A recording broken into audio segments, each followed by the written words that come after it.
The dogfight is pure conflict. Two men dueling on the open plain of the sky. In its terrifying purity of purpose, it is perhaps the essence of war. A dogfight it's exciting.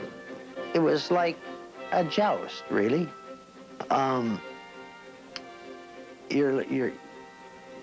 Here's an aircraft that's piloted by a thinking person. If he's good, you better be better.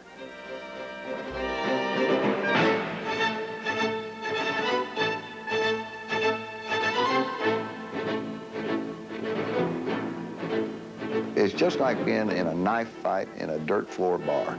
If you want to fix a fellow, the best way to do it is get behind him and stick him in the back. Well, it's the same thing in an air fight. If you want to kill that guy, the best thing to do is get around behind him where he can't see you and shoot him.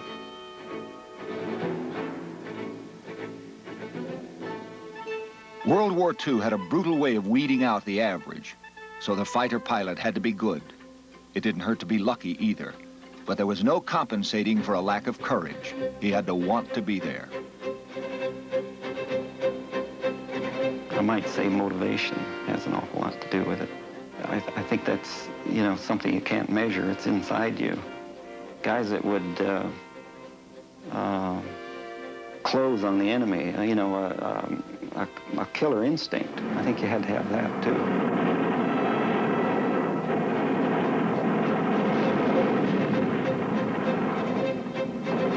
To be a good fighter pilot, he's got to quick on the draw, in the sense of knowing the situation, seeing it, and reacting. To the people at home, they were as pure a hero as the war had to offer. The air war over Europe required the skills of the fighter aces, pilots who had 5 or more kills to their name. The fighter aces of the 357th Fighter Group were the sort America needed in such dangerous times. Men of skill and courage who chose to serve. Men who saw not just duty, but adventure.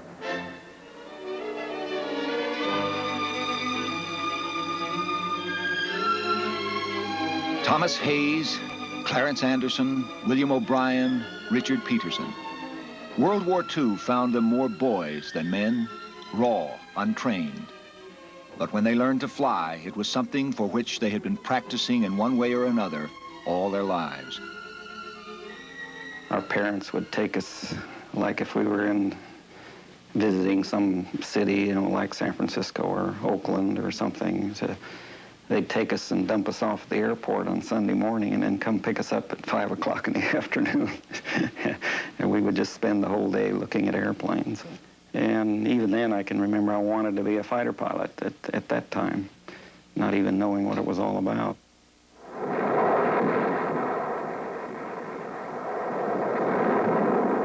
The war was an opportunity, a chance to learn how to fly, to hone and perfect their skills. I canceled out of school. I went down to enlist in the Air Force. Gee, filled out all the blanks, happy to see you, and all kinds of enthusiasm from the recruiting office. After I signed all those pieces of paper and so on, he says, all right, now take this home to your parents for signature, because I wasn't old enough. I was not 21, I was 18.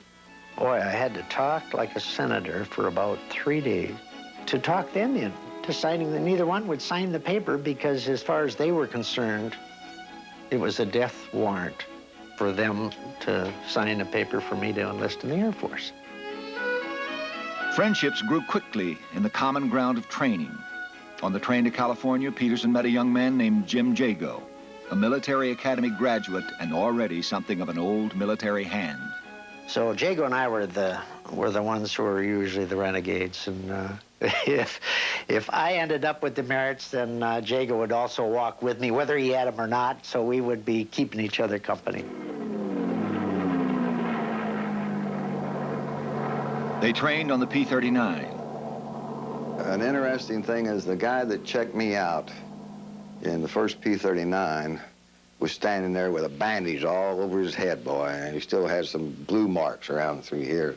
And his classical instructions were, watch out for that son of a gun, OB, because it'll kill you.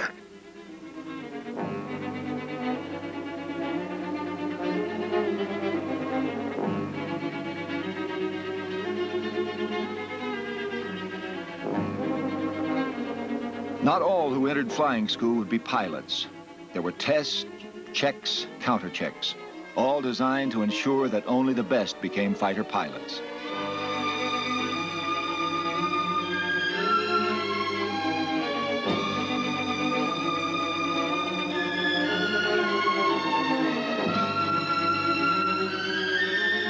A third of the recruits were weeded out before basic fighter training even began. Anderson, O'Brien, and Peterson all made the grade. So did Jim Jago.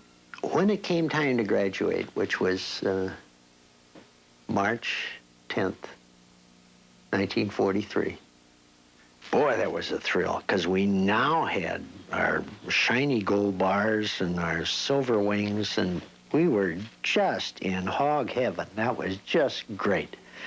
Because, you see, nobody could touch us. We knew all there was to know about this game because now we had our wings.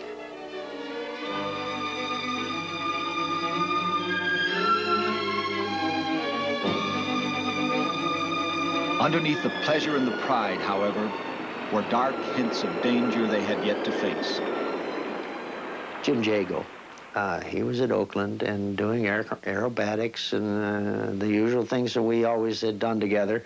And in pulling back to pull it out of the dive, it mushed into the hills and he was killed. And that was quite a shock. It was because he was a real close friend. And so it began to kind of bring home more closely again the frailties of flying these kind of aircraft, that they were high-powered aircraft, and they could jump up and bite you. The members of the 357th would first meet in Tonopah, Nevada, an Army Air Force training field for fighter pilots. Anderson and O'Brien came in as flight leaders, Peterson as a pilot. Another training accident, the death of Squadron Commander Varian White, helped to fuse the newly formed 357th into a fighting unit. White's replacement, a fighter pilot fresh from the Pacific Theater, Thomas Hayes. General Hayes, we loved him. He was kind of my ideal in a way. He came to our unit as a more experienced pilot than we were. You know, he came in as a squadron commander. And so he'd been in the South Pacific and he'd been in combat and he'd shot down Japanese. You know, to me that was, he was like God. Well, I think the greatest thing I could see when I arrived at Tonopah was, geez, the gung-ho spirit there. And what a success this 357th actually enjoyed. You got an outfit like that, it's a case of holding them back. It's not a case of pushing them. Tonopah afforded us an opportunity to fly from the crack of dawn, even up through dark. We night flying and everything like that, so we piled up a bunch of time. A fighter group or a fighter organization is actually only about as good as its experience level.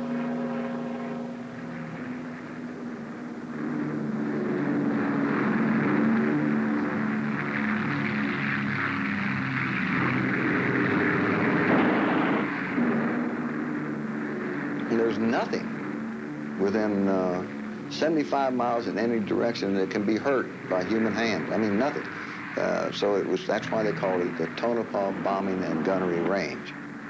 It was a beautiful, desolate desert. A rattlesnake would carry his lunch pail going across that country out through there.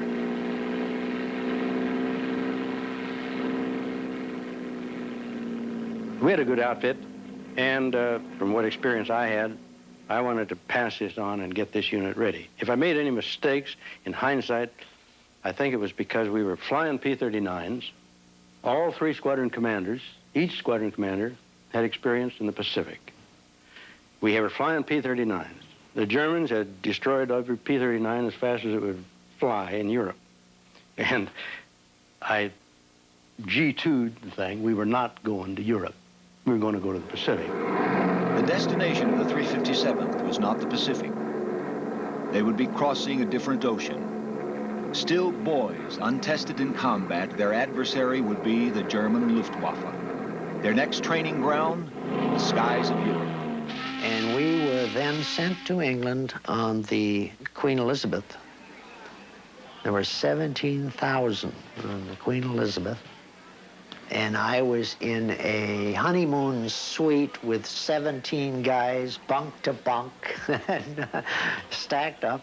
We came in typical British weather. We got our indoctrination right off the bat. It was lousy and foggy and drizzly. We had a band playing for us, but this time it didn't do us any good because they were playing deep in the heart of Texas, and we sure as hell weren't going back. They were assigned to a base named Leiston, near the town of Yoxford. The first night in their new home, welcome came from unexpected quarters. We always listened to German radio because they played the best music, Glenn Miller and so on at the time. And all the good American music, because then they'd obviously get the Americans listening to them, and they could fill us with propaganda about how all our girlfriends back home were having fun with the fellas who were staying at home, and yet we were over here fighting the war, and isn't that too bad, etc. Well, this particular time, the first night we were at Leiston, here comes this guy on the radio and said, "We want to welcome the Yoxford boys to Leiston, England, at Leiston Air Base." And my God, here's the German radio station talking about us, and we had arrived that night. I said, "Jesus, we don't have a chance here. They know too much about us already." The England of late 1943 was not the battered Ireland of 1940. The Battle of Britain had been won, and now England was the launching pad for the aerial assault on the Nazi war machine. The pastures and fields of the quiet English countryside were now dotted with hundreds of airstrips from which the 8th Air Force launched bombing strikes deep into the enemy heartland. Early in the war, the Allies possessed no fighter plane with sufficient range to escort the bombers into Germany. The German fighter planes, fast and deadly accurate, pounced on the bombers. Attrition reached unacceptable rates. Each crew member knew that his chances of returning from a mission were 1 in 3. The P-51 Mustang tipped the balance in favor of the 8th. Equipped with extra fuel tanks, able to reach speeds of 437 miles per hour, it flew farther, faster, higher, shepherding the bombers to their targets. The Mustang provided the shield for the sword arm of tactical bombing, and the Nazis soon gained an awesome respect for the plane and its pilots. We started getting the P-51s, and I can say categorically that's probably the easiest airplane the United States Air Corps ever had to initially get in and fly. It required the least preparation. This was an honest airplane. I mean, it was great.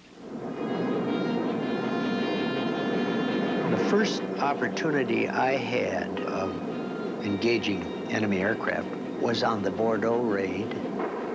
We were being hit, and I just happened to see this one, and I called him out to my wingman. And he was down below, coming across, and I rolled over on my back to lead him to get at him, either way, whichever way he went. And the wingman was with me. And I got so excited. I could see the crosses on the wings, and my God, I started firing before I should have. And I held the damn trigger down. And I was just throwing lead all over the place. And here he rolled, pulled up, I'm rolling, firing. Lucky enough, I got some strikes on the cockpit. He kicked the canopy off, or got the canopy off, and kicked the stick, and he popped up. And as he went floating on by, he gave me a salute, and I'll never forget. It just raised the hackles on my neck. It was somewhat chivalrous to the guy. You know, here's a big, beautiful powder blue uniform and black gauntlets and black boots. And boy, he just saluted like he was standing at attention, floating on by, and pulled a ripcord, and it blossomed, and that was it. But I thought, guys, terrific. Yeah, we were escorting bombers. I think it was over towards the target in Magdeburg, Germany. It was a very clear day, which is unusual. As we made this turn, you kind of instinctively look back. My wingman called 4 bogeys coming in on us at 5 o'clock. So I said, well, I might as well take the leader. And he turned out to be a fairly tough adversary. He made this hard turn, and which caused me to overshoot him, you know, go past him. So I could see, this is not too good. So I had wide open throttle, so I just pulled the airplane straight up as steep as I could, and he reversed his turn. Of course, I was worried about my wingman now because he'd be behind me, and I told him to spin it off, get the heck out of there. But this guy went after me, and I pulled my airplane straight up, and I could look out the left side, and you know, he was below me. He couldn't quite get his nose up on me, and he stalled just before I did, and this put us in a reverse situation where he's going down, and now I'm chasing him. And he dove out, and as I closed, he made another one of these hard turns, and I said, this is the same thing. And so instead of overshooting and pulling up again, I came back on the throttle, and then he was very, very good. He saw immediately what I was doing, and he added full power and turned around and pulled straight up, thinking that I'd be slow. Well, I came back in with the power and pulled up, and just as he was going almost vertical, I let a burst go right into his cockpit. And the thing started smoking and just slowly rolled over like that, and I came up right alongside of him. I could look right in the wheel well and see the grease and the rivets on the airplane. And he rolled over slowly, and from 30 to 32,000 feet, he just went right straight into the ground. No turns or anything like that, just leaving a big column of smoke. Boom, you know, it hit the ground, burst in flame. It was pretty dramatic. I think the general consensus is if you could get 4 or 5 missions under your belt, you'd be in pretty good shape. As soon as you've done some of it a small amount of time, your confidence level goes up. And we came out all right. As a matter of fact, we trained ourselves from there on in. We have able instructors. They work for the German Air Force.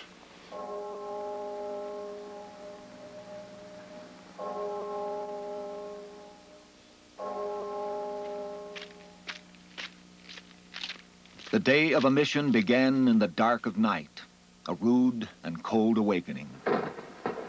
Okay, fellas, roll out. We have a mission this morning. Breakfast in half an hour. Dear Mom and Dad, the door of our hut creaked open. I recognized Madeira's voice when he shook me and said, "Cut the mumbling, Pete. We've got another one today." I crawled out of the sack and asked a few incoherent questions. Something about where is it today? What time is it? The weather?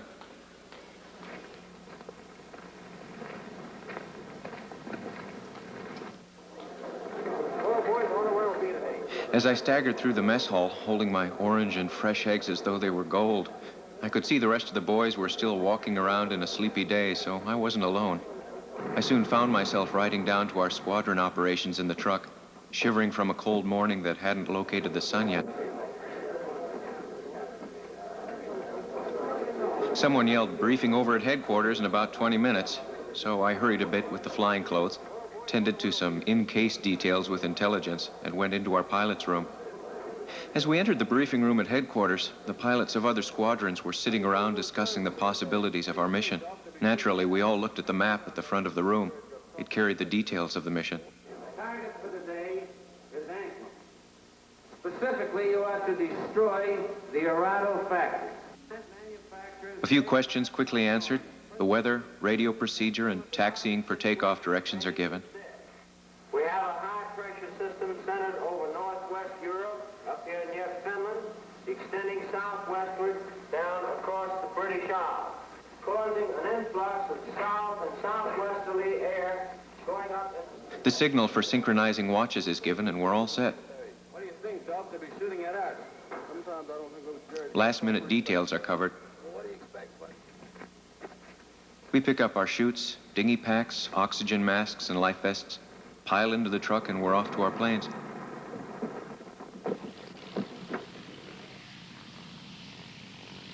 Hiya, Kelly. How's she sound this morning? My crew chief, equally as fond of her as I am, gives out with a Pepsodent smile and says, "She'll go by her name, sir." Yeah, I mutter to myself, glancing up at the name printed on the nose. We were both on the wing by this time, putting the equipment into the cockpit and trying to fit me in with it. Anything in particular for me to watch, Kelly? She's starting to eat a little gas, but since you've got a short one today, there's nothing to worry about. Prop clear, I yell. Back comes clear. Switch on. A couple of primes and I push the starter.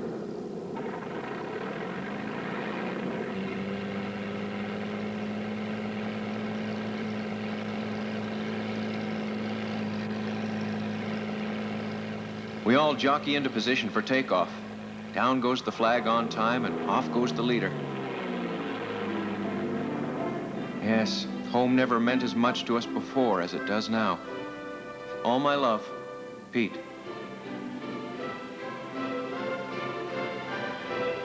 Order was maintained in the sky by a tight hierarchy. There were 16 planes to a squadron, headed by the squadron leader. 3 squadrons made a group, commanded by a group leader. His responsibility, of course, squadron commander, was not only his pilots, but the whole operation, the logistic, the crew chiefs, the armors, that it worked.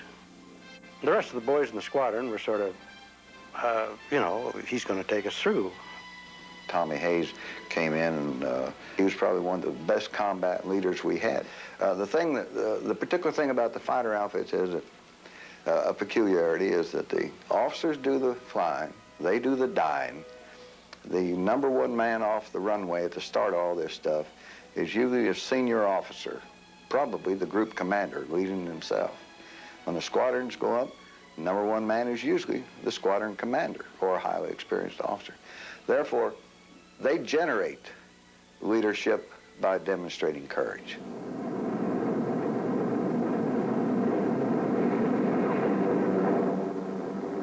The fighter's mission was to protect the bombers. The bomber was a lumbering beast against the agile German Messerschmitts and Focke-Wulfs. The Germans preferred not to engage the fighter escort, concentrating their fire on the bombers. Early on, we would look for what we called the Abbeville kids. But they were all the yellow-nosed, and it was Goring's crack outfit. They had to have 20 victories to belong. Well, I tangled with one day, and he and I were both doing everything we knew. And it was right on the treetops, and ultimately we ended up in a tight circle. He was on one side and I was on the other. If he rolls out, I got him. If I roll out, he's got me. So it's who's going to outlast who, and I had plenty of gas.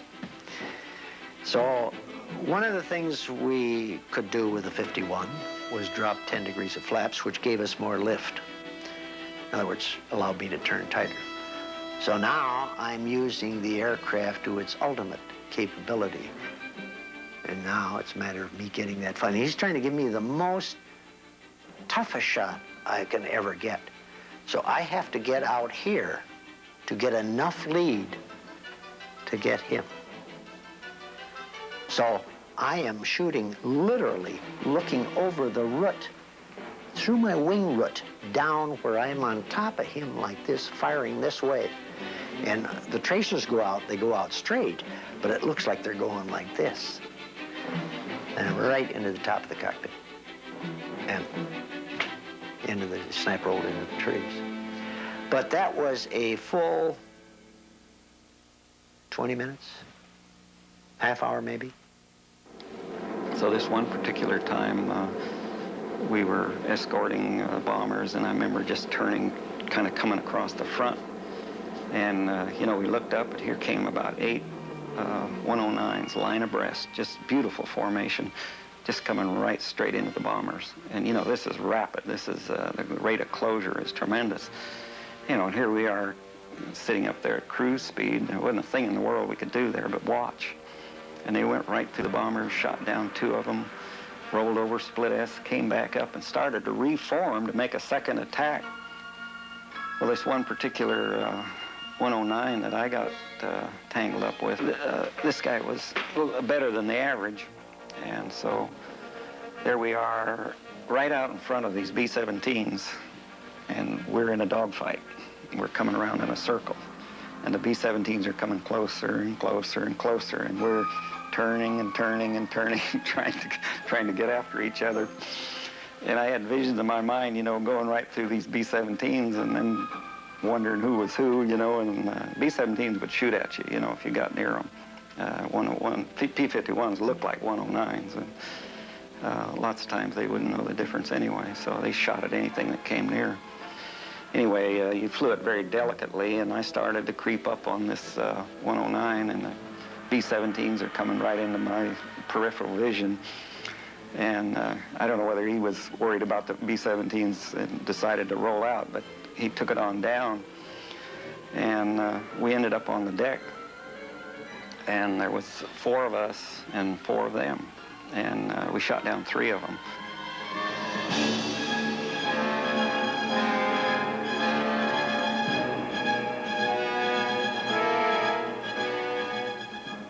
I got one with a head-on pass, which is kind of exciting. And but again, it's just you know, if a guy turns and points a gun at you, you're going to point one at him and shoot first.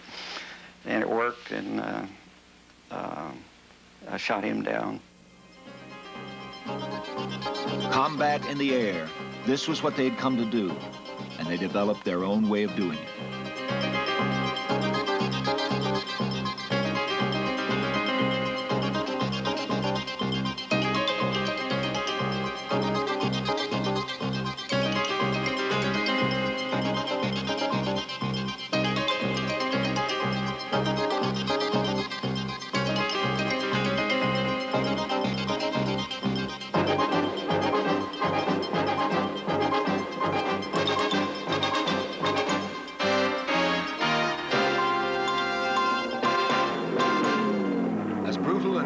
As the dogfight could be, there was a code of honor, an unwritten understanding that the savagery of war need not make savages of its combatants.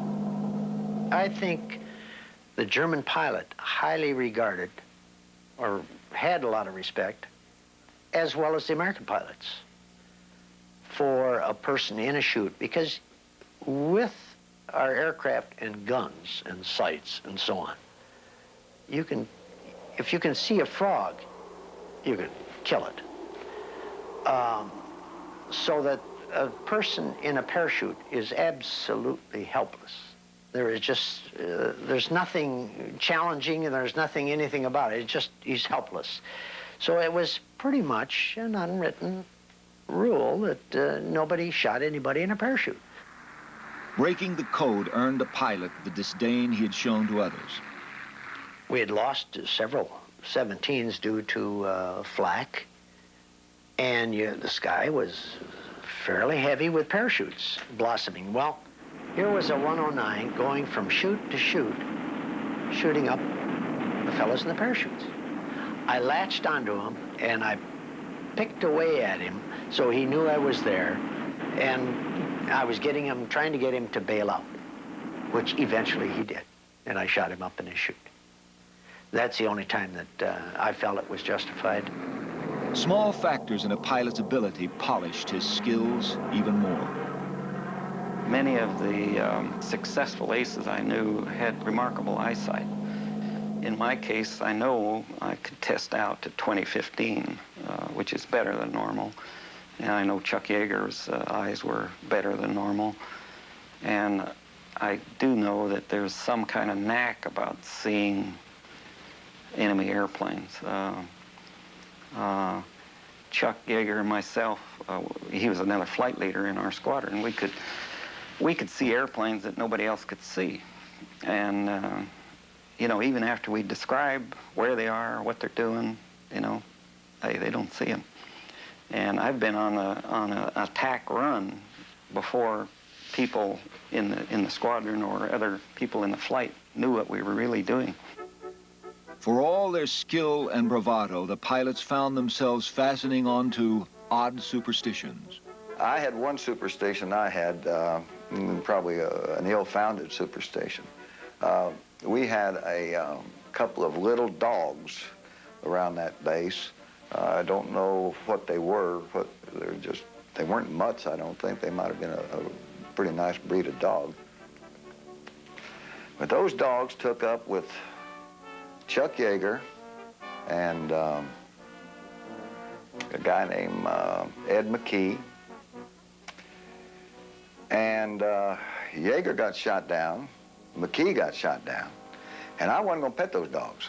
I want nothing to do with those damn dogs.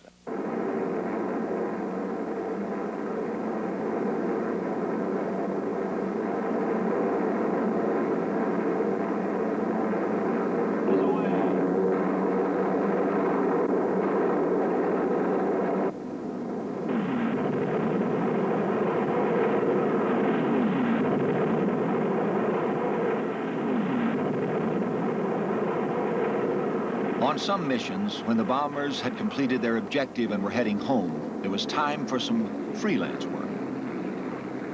Well, with the P-51, we had a lot of gas. We had a lot of fuel.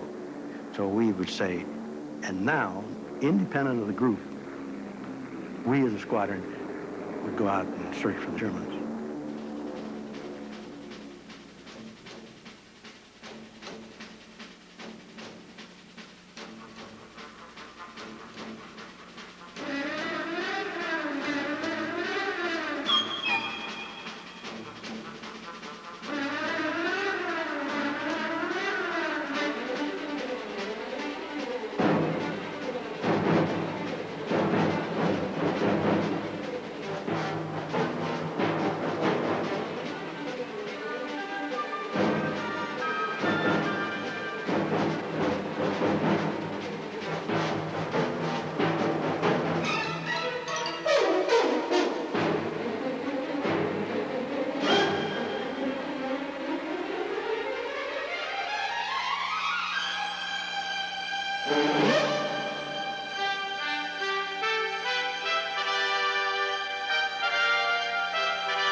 Back at the base, the ground crews waited, watching the skies.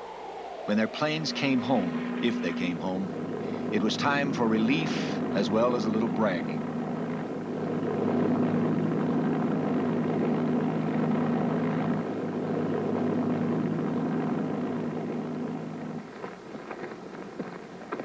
Every time we got a kill, anybody shot anybody down, you'd come across the field and slow roll. I got one, see?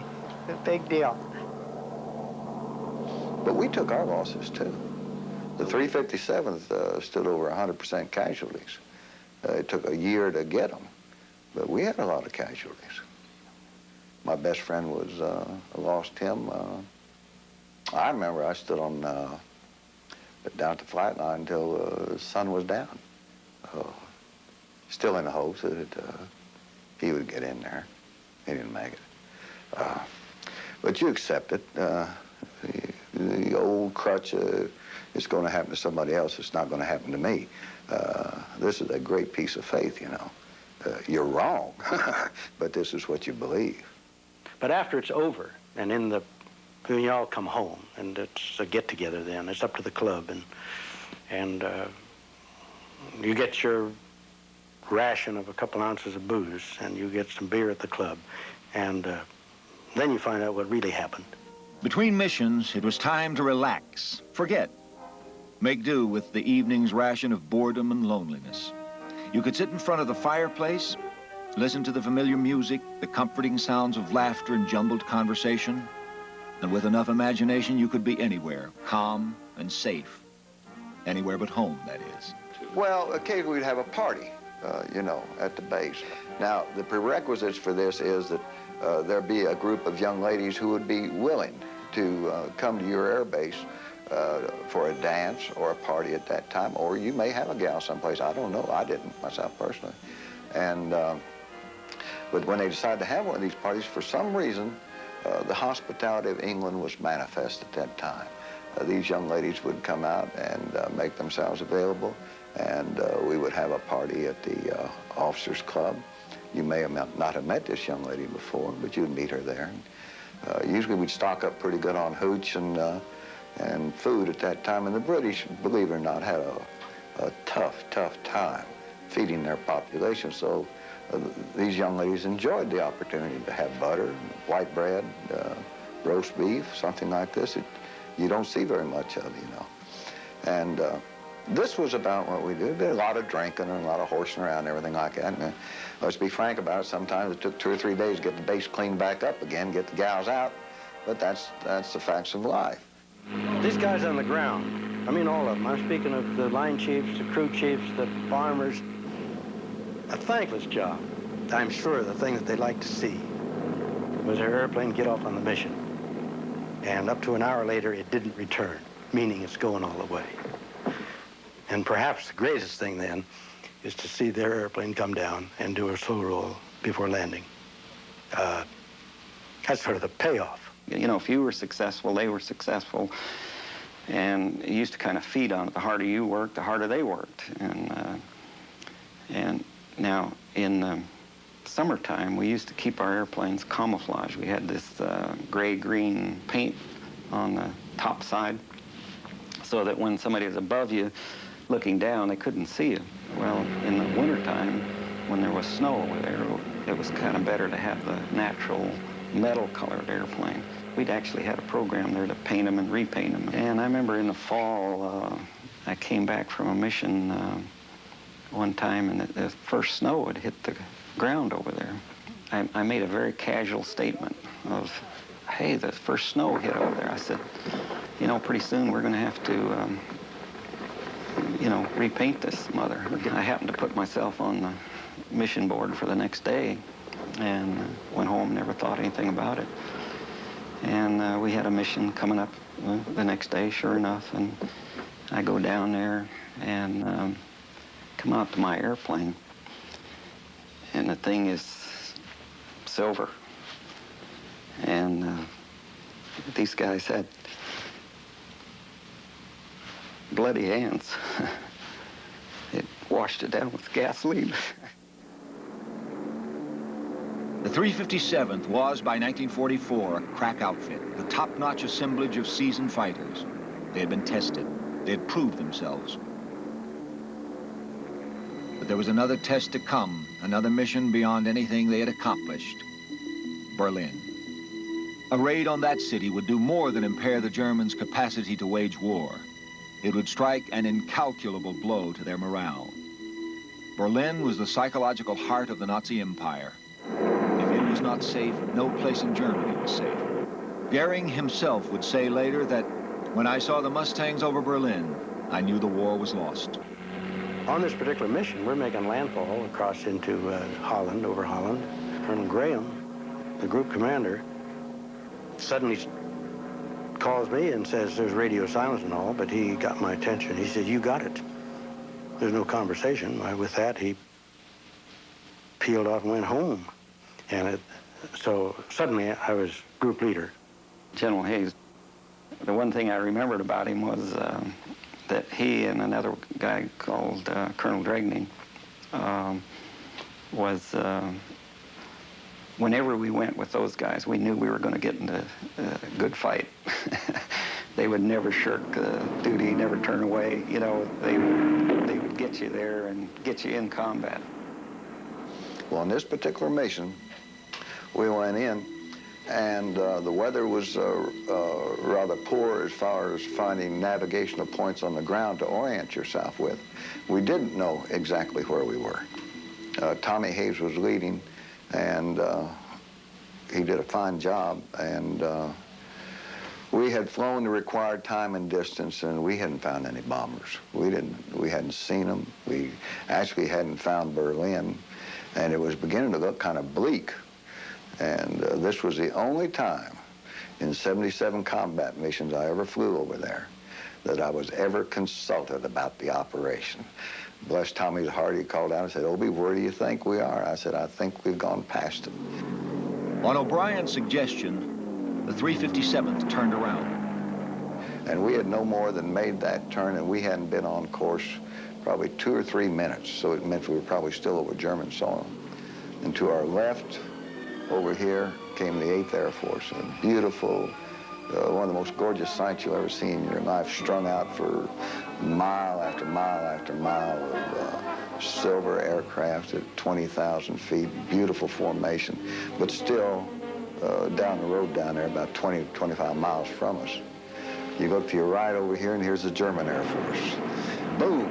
Here's 110s starting to come in with 109 top cover. They're carrying rockets. So we immediately attacked the German aircraft. God, the flak is a solid black. You couldn't see the bomber. It was so solid. I picked up a 110 at about 20,000 feet and worked it over the left side. And I was following this 110 down. He was diving, I was diving. He was pulling G, I was pulling G. And set the right engine on fire. And he was still going down this dive and everything. But my guns were dropping out. Where I'd started out with 4 guns. The last I remember, I was down to about 1 gun. And I pulled up and rolled over and watched him. And he went into what I thought was a factory. And he set it on fire. There's a good-sized explosion. Whatever was in that building, we tore it up pretty good. That was it. We started back up. I pulled my trigger on the guns, no guns. And now here we are at Berlin, Germany. And we haven't got gun 1 is working, and I'm by myself. It was the most massive air armada the world had ever seen. Thousands of bombers and fighter planes in a ceaseless stream that took 30 minutes to pass overhead.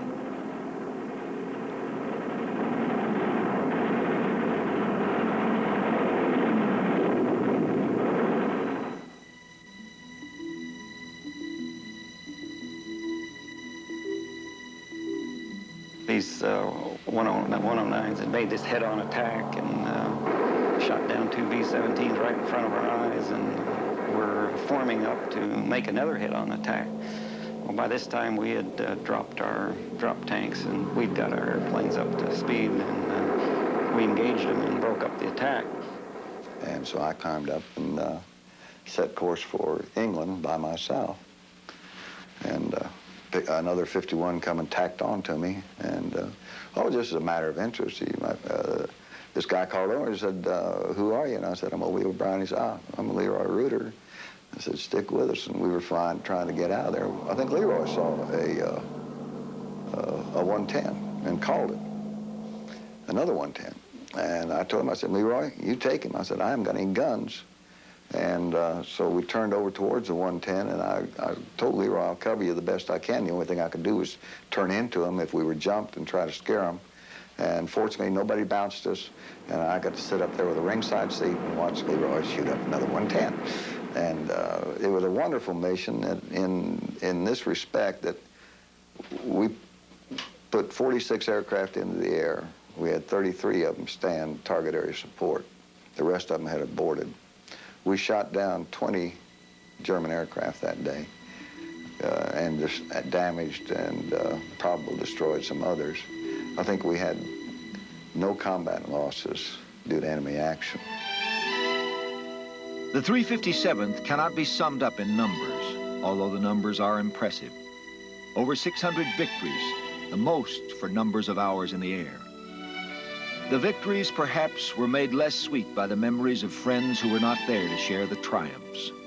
Those who survived wove a bond around each other's lives, a common thread of camaraderie, respect, and friendship.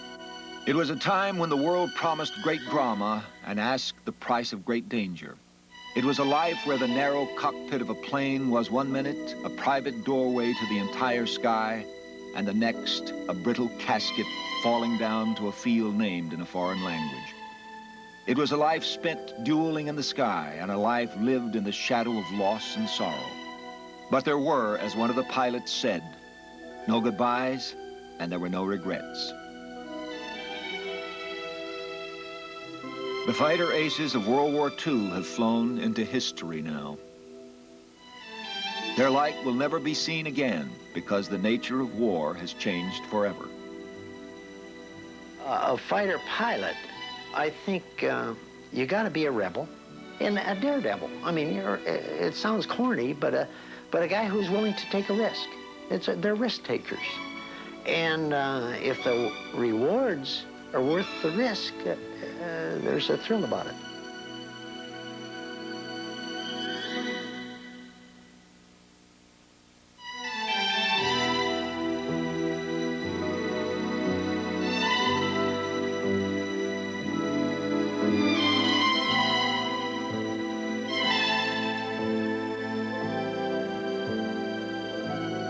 Thank you.